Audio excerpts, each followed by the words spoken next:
Assalamualaikum warahmatullahi wabarakatuh.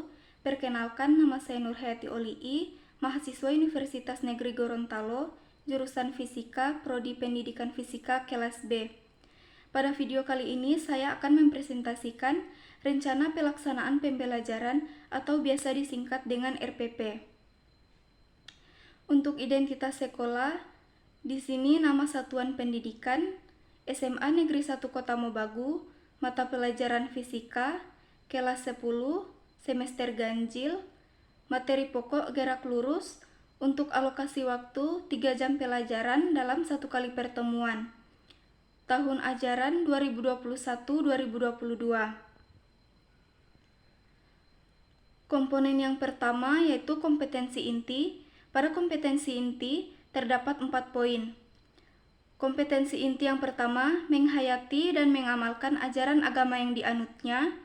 Kompetensi inti yang kedua, menghayati dan mengamalkan perilaku jujur, disiplin, santun, peduli, gotong royong, kerjasama, toleran, damai, bertanggung jawab, responsif, dan proaktif dalam berinteraksi secara efektif sesuai dengan perkembangan anak di lingkungan, keluarga, sekolah, masyarakat, dan lingkungan alam sekitar, bangsa, negara, kawasan regional, dan kawasan internasional.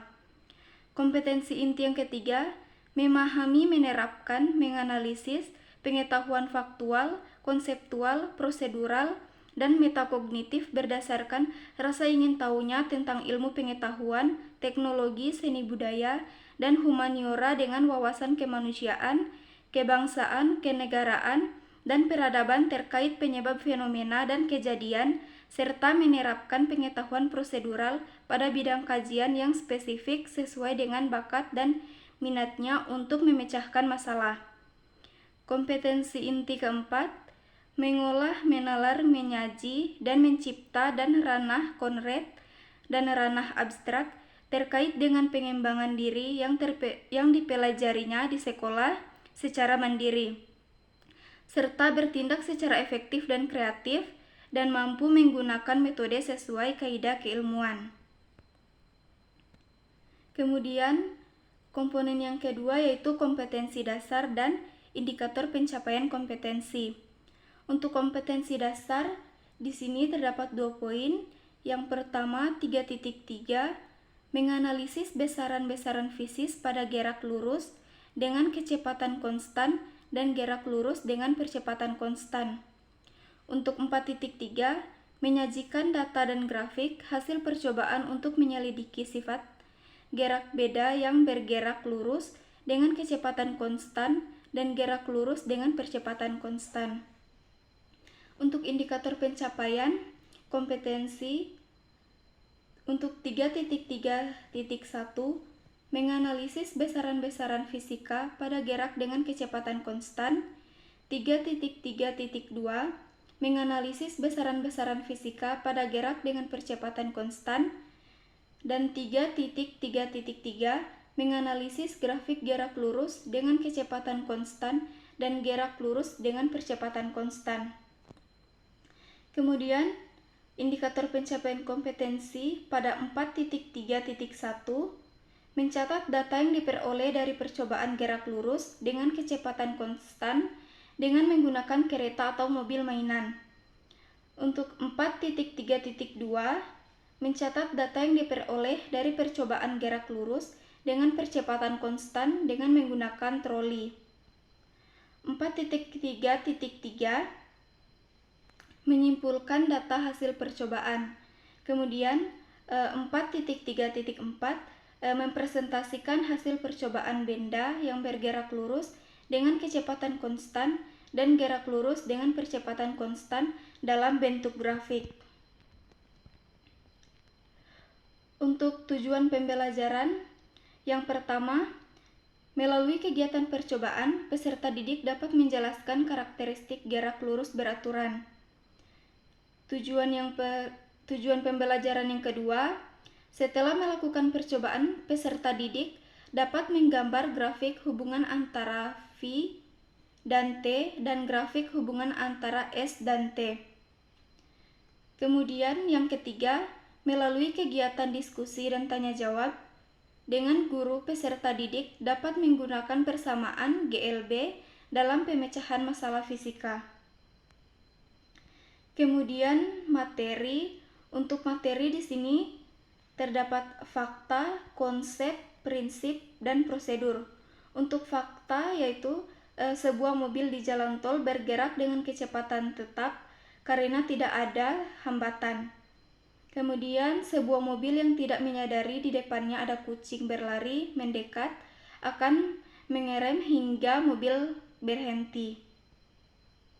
Untuk konsep yaitu perpindahan, jarak, kelajuan, kecepatan, terdapat kecepatan sesaat dan kecepatan rata-rata. Begitu pula dengan percepatan yaitu percepatan sesaat dan percepatan rata-rata. Kemudian gerak lurus beraturan dan gerak lurus berubah beraturan. Untuk prinsip, semakin besar selisih kecepatan maka semakin besar nilai percepatannya.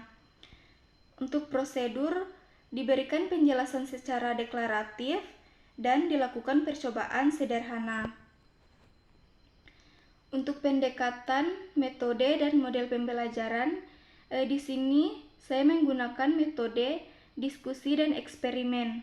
Untuk pendekatan saintifik dan model discovery learning. Untuk media, alat, dan sumber pembelajaran, untuk media di sini ada laptop, LCD, PowerPoint. Untuk alat dan bahan yaitu mainan kereta atau mobil-mobilan, troli, dan papan luncur. Untuk sumber pembelajaran, di sini saya menggunakan buku fisika untuk SMA dan MA kelas 10, modul, bahan ajar, jurnal, internet, dan sumber lainnya yang relevan.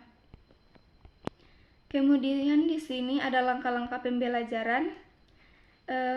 Untuk kegiatan pembelajaran terdapat pendahuluan, kegiatan inti, dan penutup. Untuk pendahuluan langkah-langkah pembelajaran, guru mengucapkan salam dan mengajak siswa berdoa sebelum belajar. Guru mengecek kehadiran.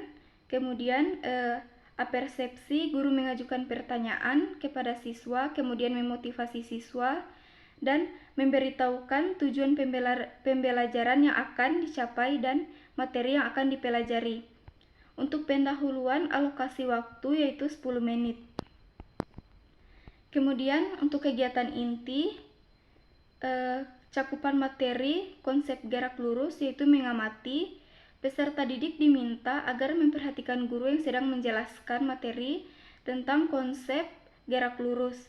Kemudian peserta didik mengamati demonstrasi gerak untuk membedakan gerak lurus dengan kecepatan konstan dan gerak lurus dengan percepatan konstan.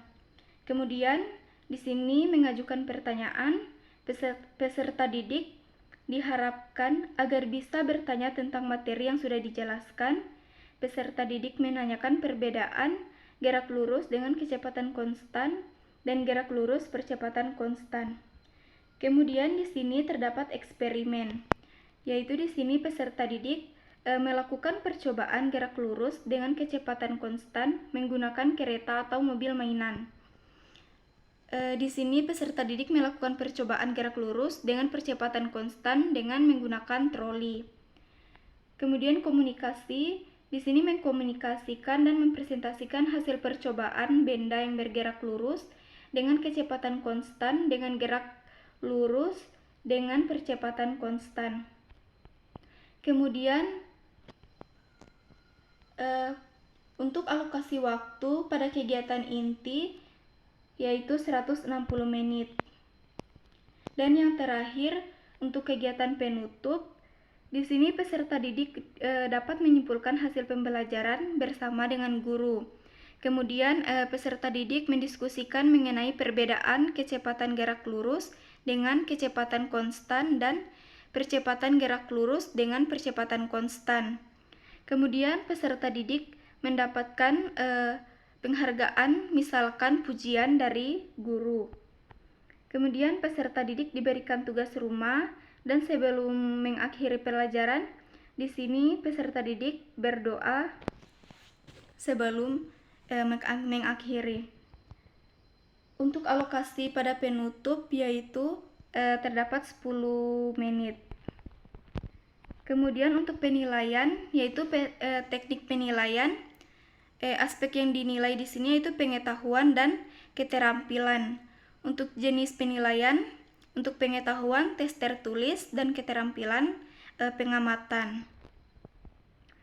Kemudian instrumen penilaian tes tertulis di sini terdapat soal yaitu bentuk soal uraian dan jumlah soal ada 5 soal.